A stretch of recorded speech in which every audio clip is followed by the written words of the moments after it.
Alhamdulillahillazi nahmaduhu wa nasta'inuhu wa nastaghfiruhu wa na'udzu billahi min syururi anfusina wa min sayyiati a'malina may yahdihillahu fala mudilla lahu wa may yudlilhu fala hadiya lahu.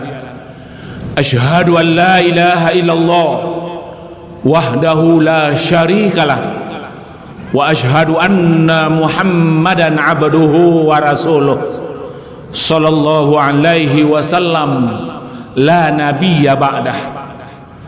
Allahumma fasholli wa sallim ala hadzal nabiyyil karim wa ala alihi wa sahbihi ajma'in. Amma ba'du, fa ya ibadallah, usikum wa iyaya bitaqwallah faqad fazal muttaqun.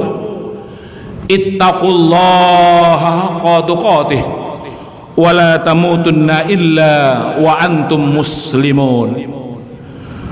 Qala Allah ta'ala fil Qur'anil Karim wa biqaulihi yahtadil muhtadun. Na'udzu billahi minasy syaithanir rajim. Bismillahirrahmanirrahim. Ma kana lil musyrikina ay ya'muru masajidallah syahidina ala anfusihim bil kufr ulaika habitat a'maluhum wa fin nari hum khalidun.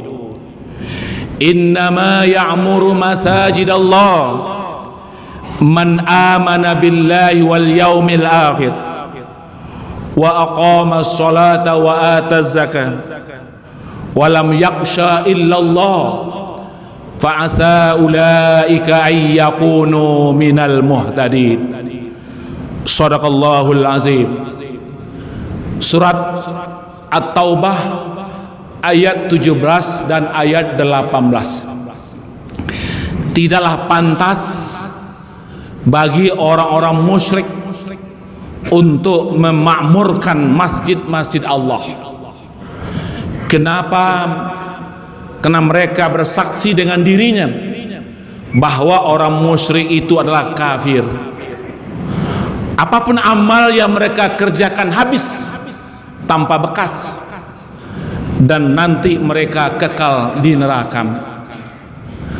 Hanya sesungguhnya orang yang pantas memakmurkan masjid-masjid Allah adalah orang yang beriman dengan Allah, orang yang beriman dengan hari akhirat, orang yang mendirikan sholat, dan orang yang membayar zakat, serta tidak takut kepada siapapun kecuali hanya kepada Allah.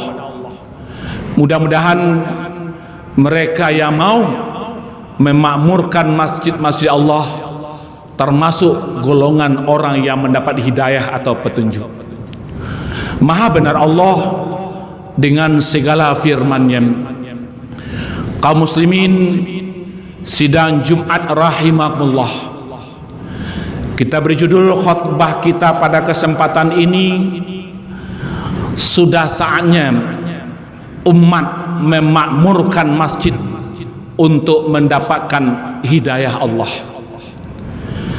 Alhamdulillah, sampai hari ini 17 Juli 2020 semua kita berada dalam keadaan sehat walafiat, badan sehat, uang berlipat, mobil mengkilat, bahkan ada rumah yang bertingkat. Ada pula yang berencana mau dapat istri 4, anak sehat kuat berpangkat jadi pejabat, iman pun kokoh dan kuat, ibadah mantap, selalu berusaha menjadi hamba Allah yang taat. Ketika datang waktu sakarat, kita berharap tetap mendapat rahmat dan nikmat. Waktu jenazah kita dibawa ke lahat, semoga kita terhindar dari siksa dan azab. Mudah-mudahan hidup selamat dunia dan akhirat. Hal ini tidak semua orang merasakan. Banyak orang sehat, kuat, uang berlipat, tapi di dunia ini berbuat maksiat, tidak mau taat.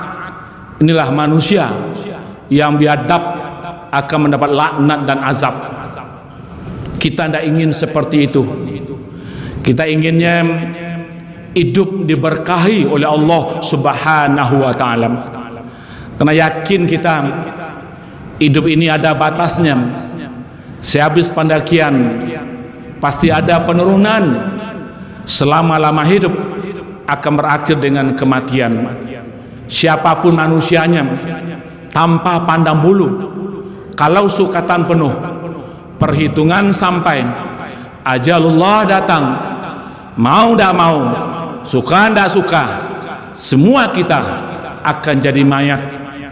Kalau sudah jadi mayat, berakhirlah segala-galanya. Berpisahlah kita dengan segala yang kita cintai. Apalagi jabatan, kedudukan, kekayaan, bahkan keluarga pun. Tidak itu saja, nama pun tidak disebut-sebut orang lagi. Kalau sudah jadi mayat, orang mengatakan, jam berapa mayat mau dimandikan? Jam berapa jenazah mau dikuburkan? Di mana mayat ini akan dikuburkan? Nama hilang sama sekali. Mari hal ini kita renungkan sebelum hal itu datang pada kita. Jadilah kita menjadi hamba Allah yang taat untuk selalu beribadah kepada Allah Subhanahu wa ta'ala. Sudah lebih 4 bulan lebih kurang kita ibadah kita masih terasa kurang, karena kita masih banyak beribadah di rumah, berjamaah bersama anak dan keluarga. Dan sekarang sudah saatnya pemerintah sudah mengizinkan kita makmurkan masjid, ramaikan masjid. Tidak ada alasan bagi kita lagi yang pemalas-pemalas selama ini datang ke masjid. Sudah saatnya untuk memakmurkan masjid, karena di masjid inilah Allah menjamin fa'asa ulaika ayyakunu minal muhtadin.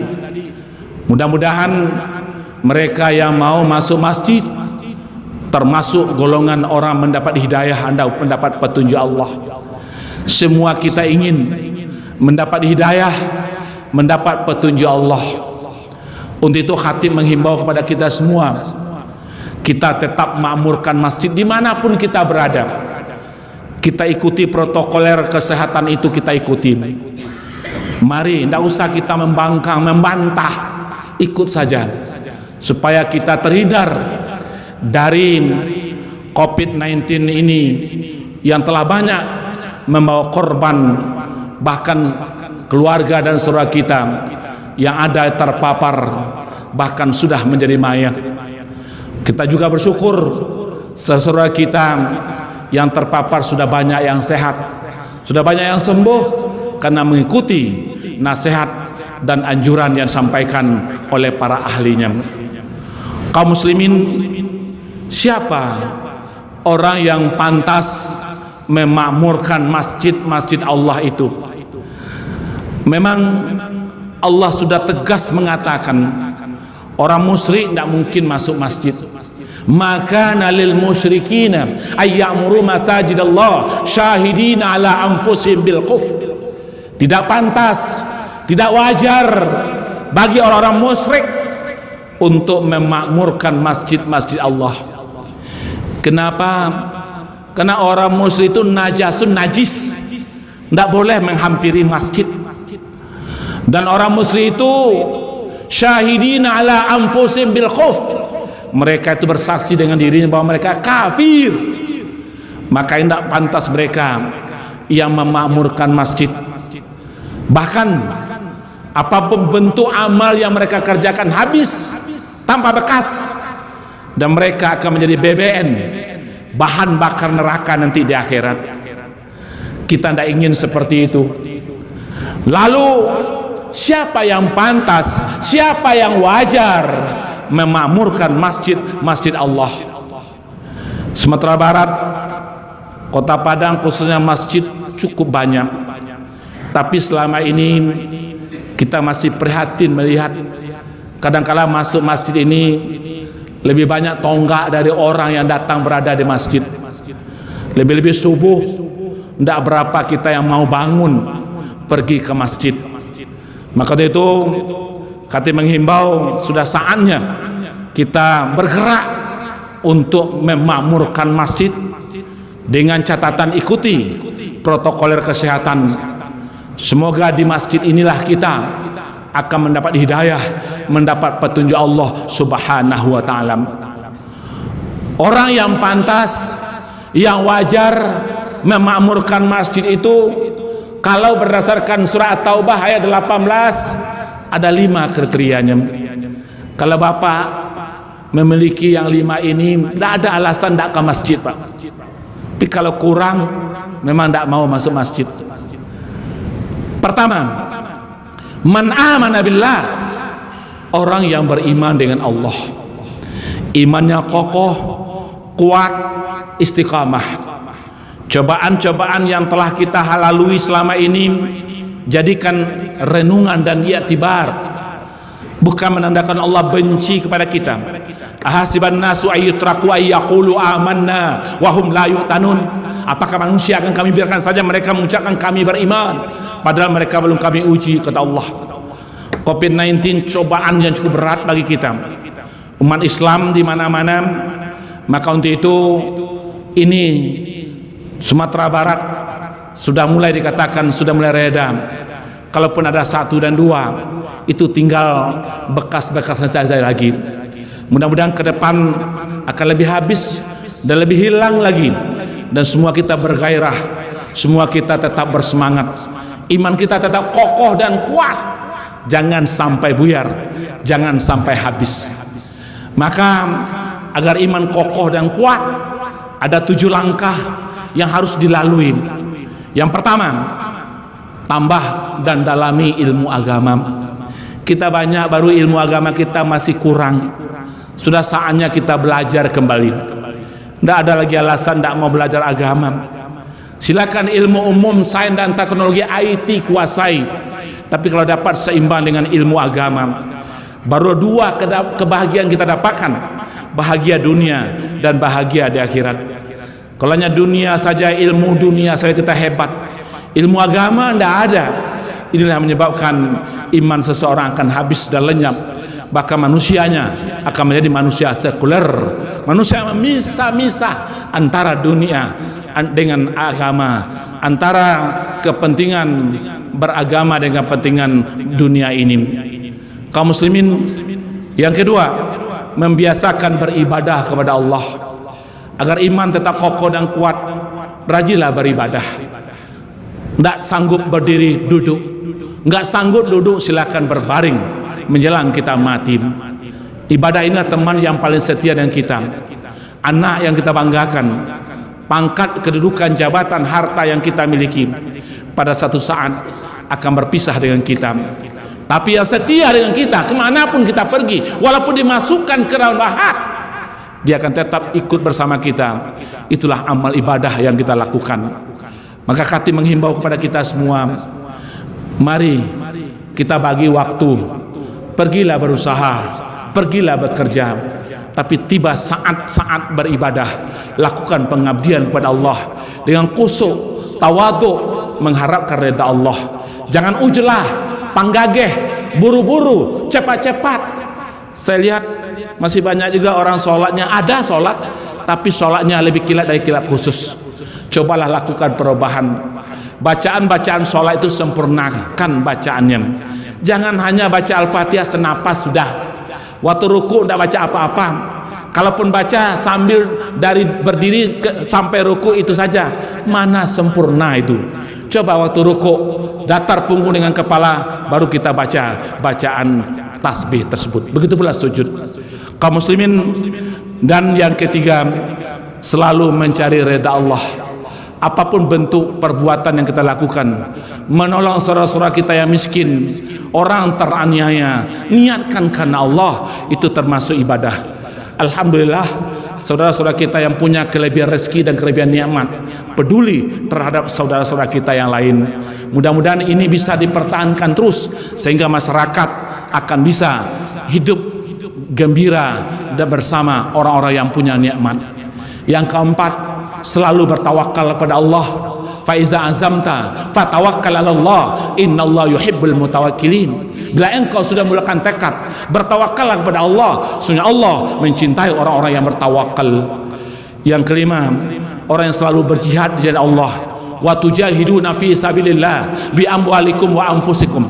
Kamu berjihad di jalan Allah dengan hartamu dan dirimu sendiri. Sekarang perjuangan ke depan kita lebih berat lagi, apalagi umat Islam dengan adanya rancangan undang-undang HIP itu. Memang betul-betul bisa, kalau umat tidak mau berjihad, bisa-bisa akan membahayakan kepada kita umat Islam ini.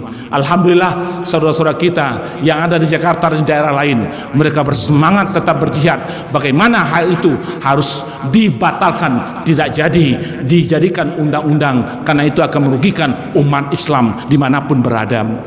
Yang keenam, selalu memakmurkan masjid. Inilah saatnya kita yang ada kesempatan ke masjid, lakukanlah. Kalau bapak sudah kena penyakit stroke, ini berbahaya. Apalagi stroke itu tidak bisa bergerak lagi. Kalaupun bergerak sudah ada batas, tidak mungkin lagi ke masjid. Maka saatnya lah kita makmurkan masjid. Yang ketujuh, selalu banyak berzikir dan membaca ayat-ayat Allah. Dengan 7 langkah ini, iman akan kokoh dan kuat, istiqamah dimanapun kita berada. Yang kedua, yang mau memakmurkan masjid adalah orang yang beriman dengan hari akhirat, yakin hidup dunia lawannya akhirat. Kita tidak selamanya di dunia ini, pada satu saat kita akan menuju akhirat. Ingat, yang akan kita bawa ke akhirat hanya satu, firman Allah dalam surah Al-Baqarah ayat 197, wa tazawwadu fa inna khairaz zadi taqwa wattaquni ya ulil albab. Berbekallah kamu, sesungguhnya sebaik-baik perbekalan kamu yang bertakwa kepada Allah, takutlah kepadaku wahai orang yang punya akal. Yang ketiga, wa aqamas shalah, orang yang mendirikan salat. Apapun alasan-alasan, jangan dijadikan untuk tinggal sholat kita.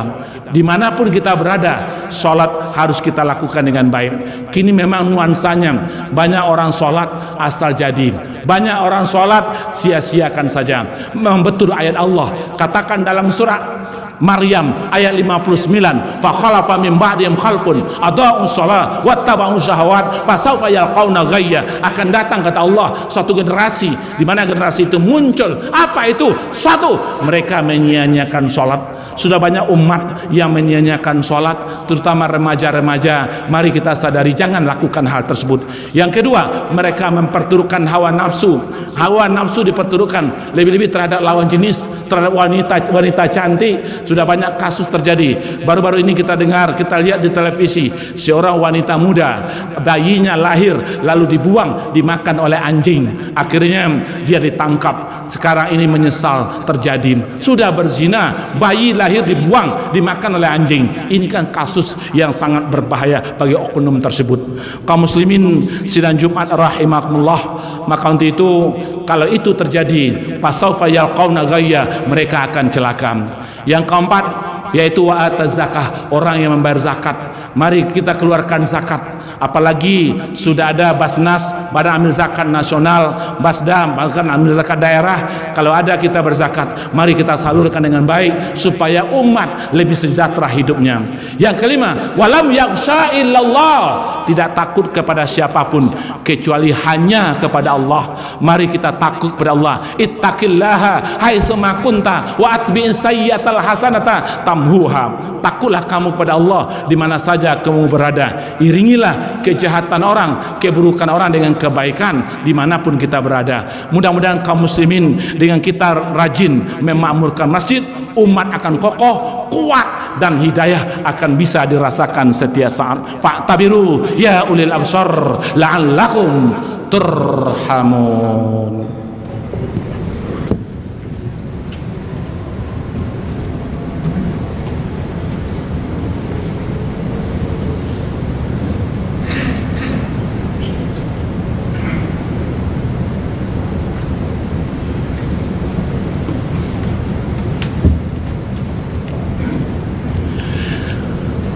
Alhamdulillahillazi arsala rasulahu bil huda wa dinil haqq liyuzhirahu 'alad dini kullihi walau karihal kafirun.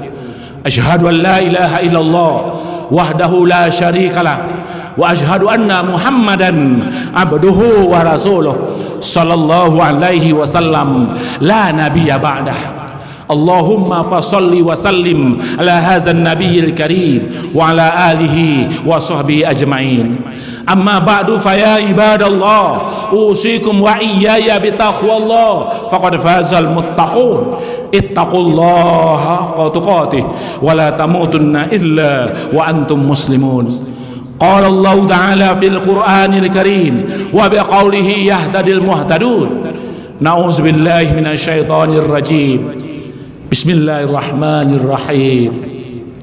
Wal 'asr innal insana lafi khusr illa allazina amanu wa 'amilus sholihat wa tawasaw bil haqq wa tawasaw bis sabr. Innallaha wa malaikatahu yusalluna 'alan nabi ya ayyuhallazina amanu sallu 'alaihi wa sallimu taslima.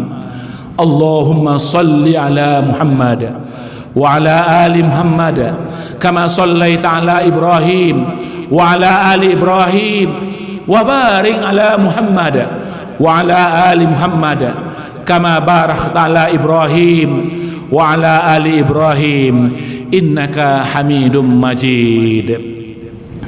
Allahumma ighfir lil muslimina wal muslimat wal mu'minina wal mu'minat al ahya'i minhum wal amwat innaka sami'un qaribun mujibu da'wat ya qadiyal hajat. Allahumma ighfir lana dzunubana wa liwalidayna warhamhuma kama rabbayana shighara.